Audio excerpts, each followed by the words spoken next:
حضرت زینب سلام اللہ علیہا کا دربار یزید میں خطبہ۔ یزید کی محفل میں جب حضرت زینب سلام اللہ علیہا کی نظر اپنے بھائی امام حسین علیہ السلام کے خون آلود سر پر پڑی تو آپ نے ایسی غمناک آواز میں فریاد کی جس سے سب لوگوں کے دل دہل گئے۔ اے حسین، اے محبوب رسول خدا کے فرزند، اے مکہ و منا کے بیٹے، اے فاطمہ زہرا سیدۃ النساء العالمین کے بیٹے، اے محمد مصطفیٰ صلی اللہ علیہ وآلہ وسلم کی بیٹی کے بیٹے۔ راوی اس واقعے کو نقل کرتے ہوئے کہتا ہے، خدا کی قسم، حضرت زینب سلام اللہ علیہا کی اس آواز سے وہ تمام لوگ رونے لگے جو یزید کے دربار میں بیٹھے ہوئے تھے، اور یزید اس طرح خاموش بیٹھا ہوا تھا جس طرح اس کو سانپ سونگھ گیا ہو۔ یزید نے خزران کی لکڑی لانے کا حکم دیا۔ پھر یزید نے اس لکڑی کو امام حسین علیہ السلام کے لبوں اور دانتوں پر لگایا۔ ابو برزہ اسلمی جو کہ رسول خدا صلی اللہ علیہ وآلہ وسلم کے صحابی تھے وہاں موجود تھے۔ یزید کو مخاطب کر کے کہا، اے یزید، کیا تو اس چھڑی سے حسین علیہ السلام فرزند فاطمہ زہرا کے دندان مبارک پر مار رہا ہے؟ میں نے اپنی آنکھوں سے دیکھا ہے کہ پیغمبر اکرم صلی اللہ علیہ وآلہ وسلم حسین اور ان کے بھائی حسن علیہ السلام کے لبوں اور دندان مبارک کا بوسہ دیتے تھے اور فرماتے تھے، تم دونوں جوانان جنت کے سردار ہو، جو تمہیں قتل کرے خدا اس کو قتل کرے اور اس پر لعنت کرے، اس کے لیے جہنم کو آمادہ کرے اور وہ بہت خراب جگہ ہے۔ یزید غصے میں چیخنے لگا اور حکم دیا کہ صحابی رسول کو باہر نکال دو۔ یزید اپنے غرور میں مست تھا اور سمجھ رہا تھا کہ کربلا میں کامیاب ہو گیا، اور ان اشعار کو بلند آواز سے پڑھ رہا تھا جو اس کے اور آل امیہ کے دین مبین اسلام پر ایمان نہ رکھنے کی زندہ دلیل ہیں۔ وہ اشعار جو یزید نے پڑھے وہ یہ ہیں، کاش کہ میرے وہ بزرگ جو جنگ بدر میں قتل کر دیے گئے تھے وہ آج ہوتے اور دیکھتے کہ کس طرح قبیلہ خزرج نیزہ مارنے کے بجائے گریہ و زاری میں مشغول ہیں۔ اس وقت وہ خوشی میں فریاد کرتے اور کہتے، اے یزید، تیرے ہاتھ شل نہ ہوں، میں خندف کی اولاد میں سے نہیں ہوں جو احمد رسول خدا صلی اللہ علیہ وآلہ وسلم کی اولاد سے انتقام نہ لوں۔ یہاں پر علی کی شیر دل بیٹی زینب کبریٰ علیہ السلام کھڑی ہو گئیں اور بہترین خطبہ ارشاد فرمایا۔ دربار یزید میں حضرت زینب سلام اللہ کا تاریخی خطبہ یہ ہے، سب تعریفیں اس خدا کے لیے ہیں جو کائنات کا پروردگار ہے، اور خدا کی رحمتیں نازل ہوں پیغمبر اکرم صلی اللہ علیہ وآلہ وسلم پر اور ان کی پاکیزہ عطرت و اہل بیت علیہ السلام پر۔ اما بعد، بالآخر ان لوگوں کا انجام برا ہے جنہوں نے اپنے دامن حیات کو برائیوں کو سیاہی سے داغدار کر کے اپنے خدا کی آیات کی تکذیب کی اور آیات پروردگار کا مذاق اڑایا۔ اے یزید، کیا تو سمجھتا ہے کہ تو نے ہم پر زمین کے گوشے اور آسمان کے کنارے مختلف طرح سے تنگ کر دیے ہیں، اور آل رسول کو رسیوں اور زنجیروں میں جکڑ کر در بدر پھرانے سے تو خدا کی بارگاہ میں سرفراز ہوا اور ہم رسوا ہوئے ہیں؟ کیا تیرے خیال میں ہم مظلوم ہو کر ذلیل ہو گئے اور تو ظالم بن کر سر بلند ہوا؟ کیا تو سمجھتا ہے کہ ہم پر ظلم کر کے خدا کی بارگاہ میں تجھے شان و مقام حاصل ہو گیا ہے؟ آج تو اپنی ظاہری فتح کی خوشی میں سرمست ہے، مسرت و شادمانی سے سرشار ہو کر اپنے غالب ہونے پر اترا رہا ہے، اور ذمہ داری خلافت کے ہمارے مسلمہ حقوق کو غضب کر کے خوشی و سرور کا جشن منانے میں مشغول ہے۔ اپنی غلط سوچ پر مغرور نہ ہو اور ہوش کے سانس لے۔ کیا تو نے خدا کا یہ فرمان بھلا دیا ہے کہ حق کا انکار کرنے والے یہ خیال نہ کریں کہ ہم نے انہیں جو مہلت دی ہے ان کے لیے بہتر ہے، بلکہ ہم نے انہیں اس لیے ڈھیل دے رکھی ہے کہ جو بھر کر اپنے گناہوں میں اضافہ کر لیں اور ان کے لیے خوفناک عذاب معین کیا جا چکا۔ اس کے بعد فرمایا، اے تلقا کے بیٹے، آزاد کردہ غلاموں کی اولاد، کیا یہ تیرا انصاف ہے کہ تو نے اپنی مستورات اور لونڈیوں کو چادر اور چار دیواری کا تحفظ فراہم کر کے پردے میں بٹھا رکھا ہوا ہے، جبکہ رسول زادیوں کا سر برہنہ در بدر پھرا رہا ہے؟ تو نے مخترات عصمت کی چادریں لوٹ لیں اور ان کو بے حرمتی کا مرتکب ہوا۔ تیرے حکم پہ اشکیاں نے رسول زادیوں کو بے نقاب کر کے شہر بہ شہر پھرایا۔ تیرے حکم پر دشمنان خدا اہل بیت رسول کی پاک دامنی مستورات کو ننگے سر لوگوں کے ہجوم میں لے آئے، اور لوگ رسول زادیوں کو کھلے سر دیکھ کر ان کا مذاق اڑا رہے ہیں، اور دور و نزدیک کے رہنے والے سب لوگ ان کی طرف نظریں اٹھا اٹھا کر دیکھ رہے ہیں۔ ہر شریف و کمینے کی نگاہیں ان پاک بیویوں کے ننگے سروں پر جمی ہیں۔ آج رسول زادیوں کے ساتھ ہمدردی کرنے والا کوئی نہیں ہے۔ آج ان قیدی مستورات کے ساتھ ان کے مرد موجود نہیں ہیں جو ان کی سرپرستی کریں۔ آج آل محمد کا معین و مددگار کوئی نہیں۔ اس شخص سے بھلائی کی کیا توقع ہو سکتی ہے جس کی ماں یزید کی دادی نے پاکیزہ لوگوں کے جگر کو چبایا ہو، اور اس شخص سے انصاف کی کیا امید ہو سکتی ہے جس نے شہیدوں کا خون پی رکھا ہو؟ وہ شخص کس طرح ہم اہل بیت علیہ السلام پر مظالم نہ ڈھانے میں کمی کر سکتا ہے جو بغض و عداوت اور کینے سے بھرے ہوئے دل کے ساتھ ہمیں دیکھتا ہو؟ اے یزید، کیا تجھے شرم نہیں آتی کہ تو اتنے بڑے جرم کا ارتکاب کرنے اور اتنے بڑے گناہ کو انجام دینے کے باوجود فخر و مباحات کرتا ہوا یہ کہہ رہا ہے کہ آج اگر میرے اجداد موجود ہوتے تو ان کے دل باغ باغ ہو جاتے، اور مجھے دعائیں دیتے ہوئے کہتے کہ اے یزید تیرے ہاتھ شل نہ ہو؟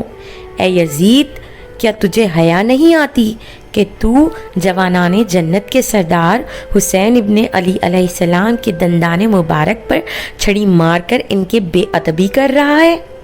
اے یزید، تو کیوں خوش نہ ہو اور فخر و مباحات کے قصیدے نہ پڑھے کیونکہ تو نے اپنے ظلم و استبداد کے ذریعے فرزند رسول خدا اور عبد المطلب کے خاندان ستاروں کا خون بہا کر ہمارے دلوں کو زخموں کو گہرا کر دیا، اور شجرہ طیبہ کی جڑیں کاٹنے کے گھناؤنے جرم کا مرتکب ہوا ہے۔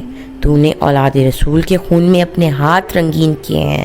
تو نے عبد المطلب کے خاندان کے ان نوجوانوں کو تہہ تیغ کیا ہے جن کی عظمتوں کے کردار کے درخشندہ ستارے زمین کے گوشے گوشے کے منور کیے ہوئے ہیں۔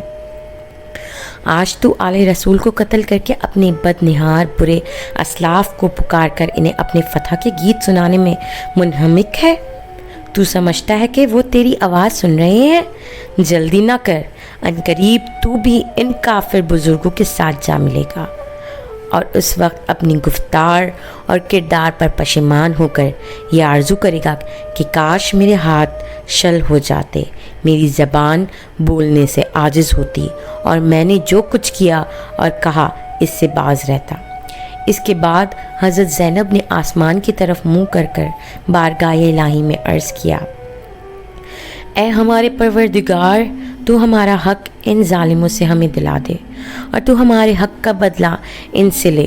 اے پروردگار، تو ہی ان ستمگاروں سے ہمارا انتقام لے، اور اے خدا تو ہی ان پر اپنا غضب نازل فرما جس نے ہمارے عزیزوں کا خون میں نہلایا اور ہمارے مددگاروں کو تہہ تیغ کر دیا۔ اے یزید، خدا کی قسم تو نے جو ظلم کیا ہے یہ اپنے ساتھ ظلم کیا ہے۔ تو نے کسی کی نہیں بلکہ اپنی ہی کھال چاک کی ہے، اور تو نے کسی کا نہیں بلکہ اپنا ہی گوشت کاٹا ہے۔ تو رسول خدا کے سامنے ایک مجرم کی صورت میں لایا جائے گا۔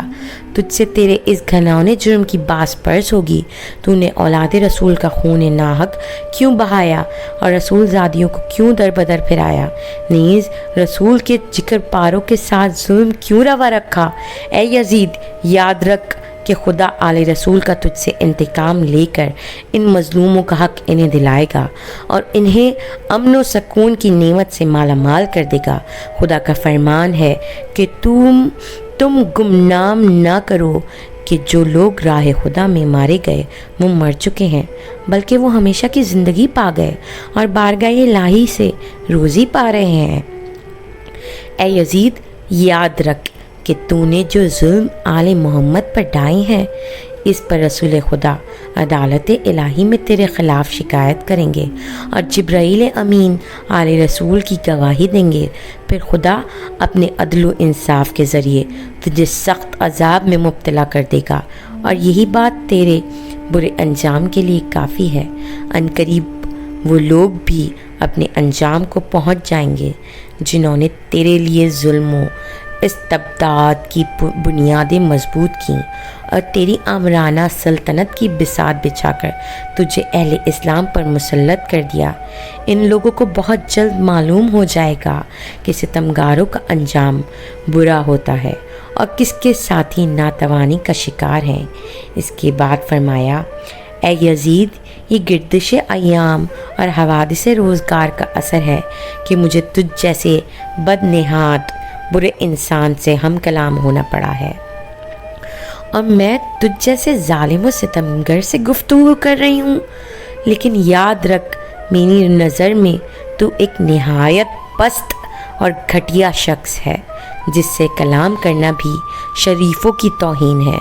میری اس جرأت و سخن پر تم مجھے اپنے ستم کا نشانہ ہی کیوں نہ بنا دے، لیکن میں ایسے ایک عظیم امتحان اور آزمائش سمجھتے ہوئے صبر و استقامت اختیار کروں گی۔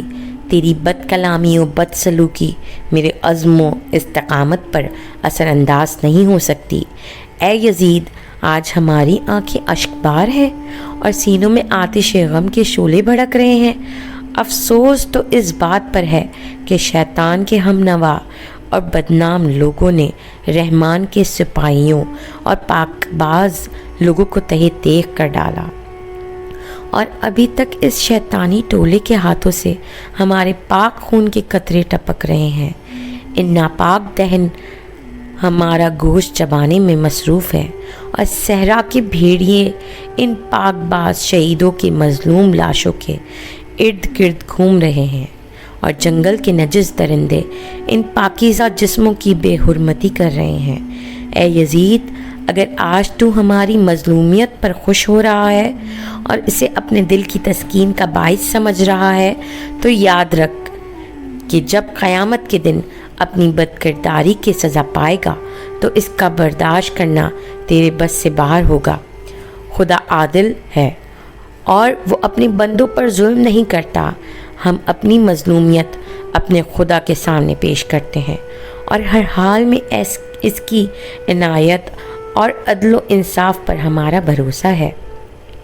اے یزید، تو جتنا چاہے مکر و فریب کر لے اور بھرپور کوشش کر کے دیکھ لے، مگر تجھے معلوم ہونا چاہیے کہ تو نہ تو ہماری یاد لوگوں کے دلوں سے مٹا سکتا ہے اور نہ ہی وہی الہی کے پاکیزہ آثار محو کر سکتا ہے۔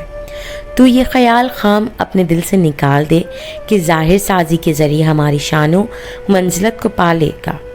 تو نے جس گھنونے جرم کا ارتکاب کیا ہے، اس کا بدنما داغ اپنے دامن سے نہیں دھو پائے گا۔ تیرا نظریہ نہایت کمزور اور گھٹیا ہے۔ تیری حکومت میں گنتی کے چند دن باقی ہیں۔ تیرے سب ساتھی تیرا ساتھ چھوڑ جائیں گے۔ تیرے پاس اس دن کی حسرت و پریشانی کے سوا کچھ بھی نہیں بچے گا، جب منادی نداد کرے گا کہ ظالم و ستمگر لوگوں کے لیے خدا کی لعنت ہے۔ ہم خدائے قدوس کی بارگاہ میں سپاہی گزار ہیں کہ ہمارے خاندان کے پہلے فرد حضرت محمد مصطفیٰ صلی اللہ علیہ وآلہ وسلم کو سعادت و مغفرت سے بہرہ مند فرما، اور امام حسین علیہ السلام کو شہادت و رحمت کی نعمتوں سے نوازا۔ ہم بارگاہ ازدی میں دعا کرتے ہیں کہ ہمارے شہیدوں کے ثواب و اجر میں اضافہ و تکمیل فرمائے اور ہم باقی سب افراد کو اپنی عنایتوں سے نوازے۔ بے شک خدا ہی رحم اور رحمت کرنے والا اور حقیقی معنوں میں مہربان ہے۔ خدا کی عنایتوں کے سوا ہمیں کچھ مطلوب نہیں، ہمیں صرف اور صرف اسی کی ذات پر بھروسہ ہے، اس لیے کہ اس سے بہتر کوئی سہارا نہیں۔ یہ خطبہ تاریخ اسلام کا بہت ہی فصیح اور طاقتور خطبہ ہے۔ گویا اس خطبے میں علی بن ابی طالب علیہ السلام کی بلند دوبالا روح، بے نظیر شجاعت ان کی شیر دل بیٹی زینب کبریٰ سلام اللہ کی زبان پر جاری ہو گئی ہے۔ اسی زبان و لہجہ اور اسی منطق میں تقریر کی۔ اللہم صلی علی محمد و آل محمد و عجل و اجم و اجمعین۔